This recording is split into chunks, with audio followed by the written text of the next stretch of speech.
Good evening. I would like to begin by thanking my family, especially my mom and dad, who have been a formative influence on my life. Thank you for always supporting me in all the choices I have made. Father Abbot John, Mr. Tinarella, monks of Marmion, esteemed faculty and staff, alumni, parents, and my fellow cadets. First, I would like to thank Mrs. Weed for establishing an even start time, as opposed to the 20 other bell schedules we have for classes.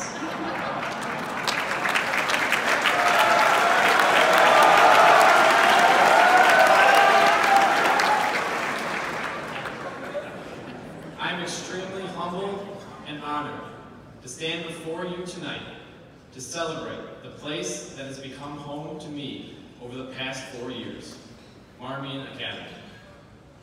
The place that has transformed thousands of students, including myself, into men of Marmion. It is a place that sends us off into life with everything we need to be successful, but we never forget the importance it has on our lives. As my time at Marmion has come to a close, one song has had special significance. Although most often associated with the scenery of West Virginia, John Denver's most famous song, "Take Me Home, Country Roads."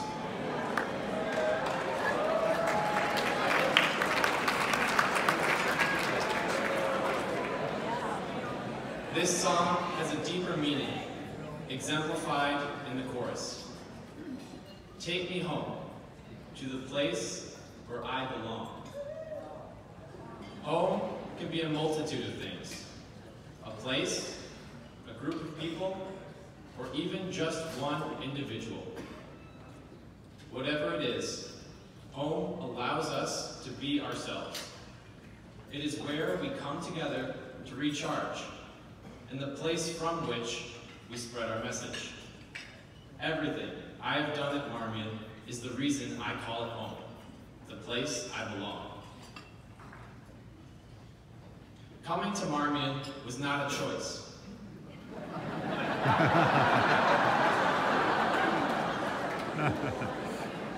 It was a statement of fact.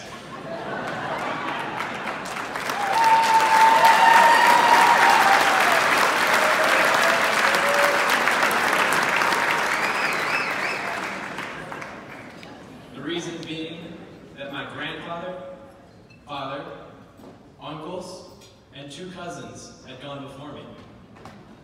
Along with that, my grandmother has the Abbey on speed dial, and my grandfather regularly beat Father Charles and the rest of the monks on the golf course.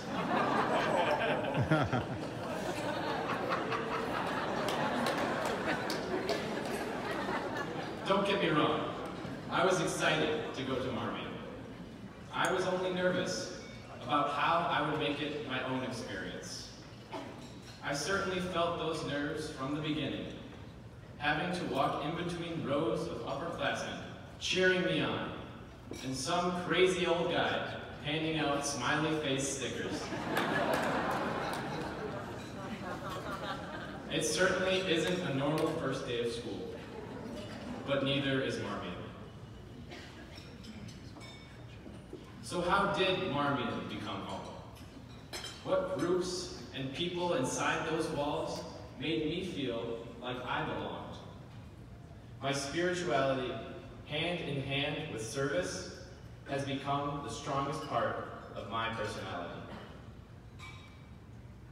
From day one, Marmion encourages its students to participate in service, supplying no shortage of opportunities.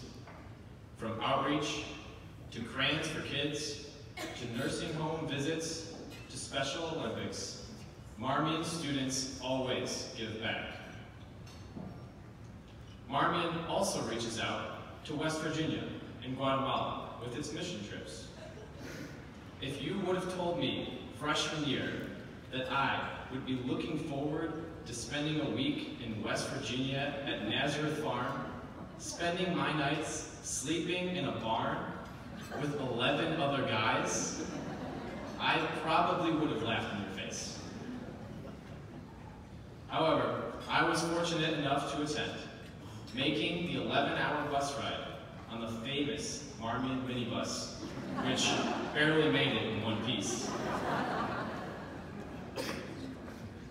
Nevertheless, the memories we made were unforgettable, like belting out country roads, both on the way in and the way out of Nazareth Farm.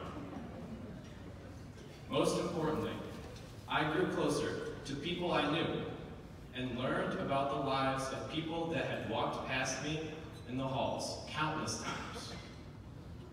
Also included in that group are Mr. Wakis and Mr. Malkowski, as I learned to enjoy their company beyond the classroom.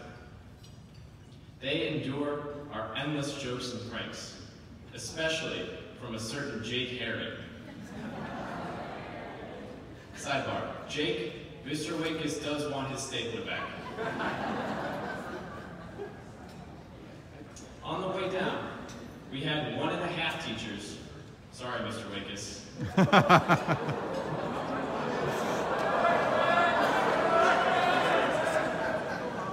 But on the way back, it felt like we were all on a family road trip. Mr. Wakis and Mr. Malkowski, thank you for the time and energy you put into making all of Marmion's service opportunities special and memorable. Your work does not go unnoticed.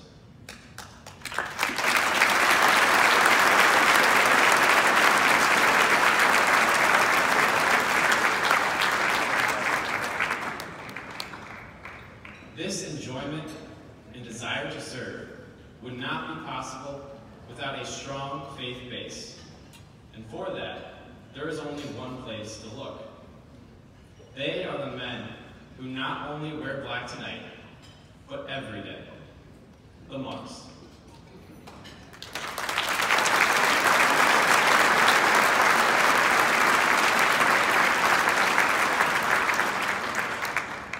These seemingly mystical figures are ordinary people with extraordinary values. Like you and I, they sleep, eat, go to work, and have hobbies. They differentiate themselves in the way they perform all of these things. They live their lives with love, compassion, joy, and faith. They are models of Christ for us, and like Mr. Tinarella says at every Pride Assembly, do it for the monks. The monks care dearly for us, always willing to take time out of their day, even if it's just to help one individual. I experience this in every monk, but most especially with Father Michael.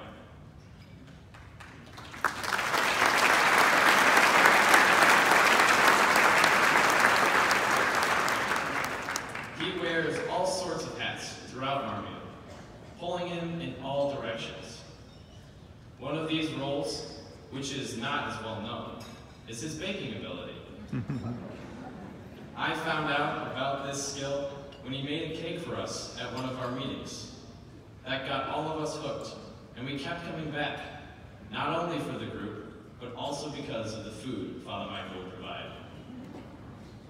Everything he makes tastes delicious, from carrot cake to roasted almonds, but personally, my favorite is his chocolate eclair cake.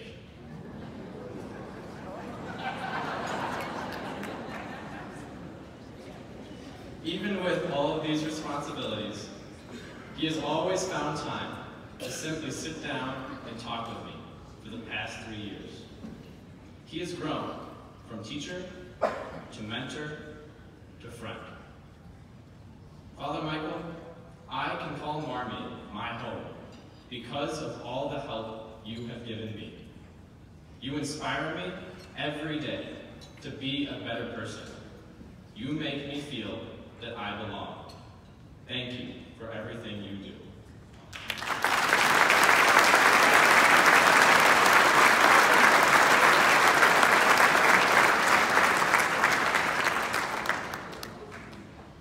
Monks aren't only spiritual guides. They are academic guides as well. I would be remiss if I did not mention the legendary Father Joel.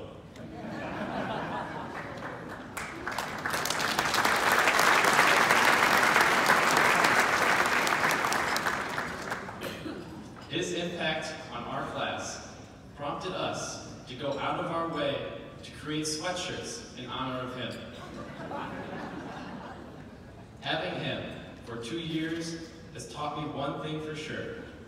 Always do your reading. Because you never know when you'll hear the dreaded phrase, take out a sheet of paper. Father Joel has pushed us to our limits, then pushed a little harder. Although he is demanding, he is fair and clear, and it has been a pleasure to learn from him.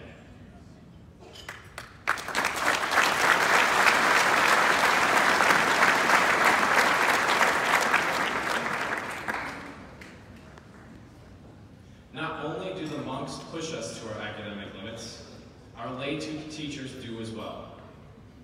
One particularly incredible teacher I have had for 3 years is Mr. Salomon. Not only does he seem to know anything and everything about math, he puts his own sense of humor in it. From 2 Chainz chain rule, to Soldier Boy, to Plessy v. Ferguson's separate but equal, his jokes not only make us laugh, but help us remember. Mr. Salomon, I would not be the math student I am today if it weren't for your teaching ability. Thank you for everything you do for your students while persevering through your own life at the same time.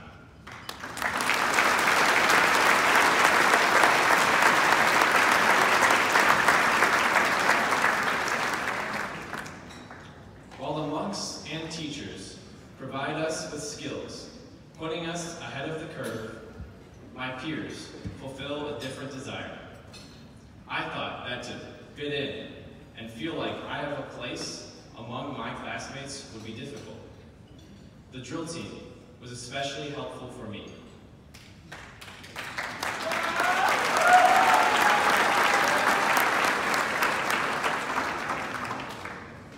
The bonds we formed are incredible. I wondered why this would be, but when I looked at how much time we've spent together over the past 4 years, including every morning and weekend practice, it totals out to about 900 hours. Yes, you heard me right, 900. It's no wonder that we are such a close group of friends. We know how to make each other laugh, as well as how to make each other angry. Contrary to what you may think, it actually helps lessen the overall tension we endure through practice, making our time together better in the long run. Whether it be early morning practices, lunch breaks, seemingly endless bus rides, long days of competition, or the threat of Sergeant Major looming over us, we have all endured these moments together.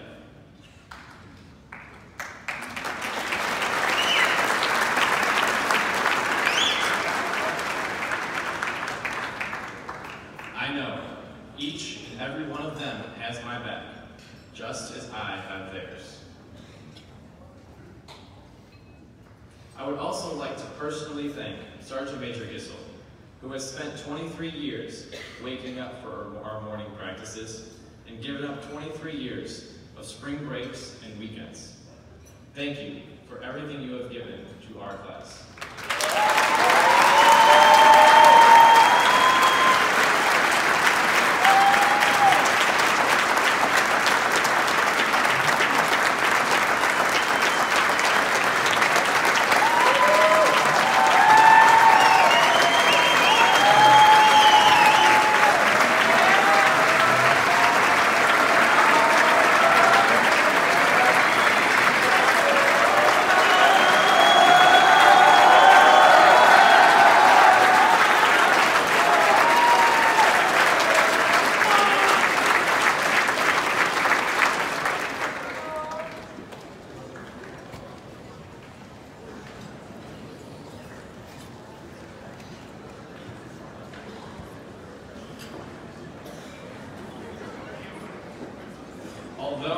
have found this camaraderie through the groups I am involved in. This concept speaks to the whole of our class. We all have our groups, the people we are most comfortable around, who know us the best. What amazes me the most, however, is the coherency of our class. I see it when students spend their energy organizing fundraisers and t-shirts for Cal's Angels. I see it when students give up their Saturday to participate in the largest Special Olympics event for track and field. Marmion students follow their passions, and they have a strong support group around them. It shows when we have 40-plus student fans travel away for soccer playoffs, or when we have student fans spend their weekend driving down to the University of Illinois for the wrestling team at state. We all have this innate desire to be there for each other no matter what, which stems from Kairos, our senior retreat. Being fortunate enough to go a second time as a leader has shown me how vital this is to our class, bringing us all together through common experience. Anytime I walk through the senior hallway, I know my spirits are lifted by the friendly greetings that are shared amongst everyone. That is how we belong to this class. That is why Marmion is home.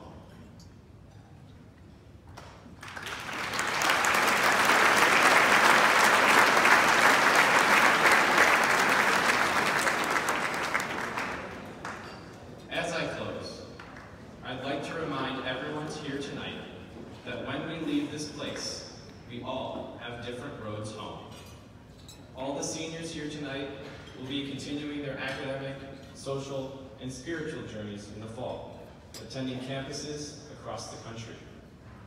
However, no matter the distance, all of us will have God whispering in the back of our heads, "Go to your home." This may mark the closing to our Marmion journey, but we should not ignore God's call to take me home, to the place where I belong. Thank you, and God bless.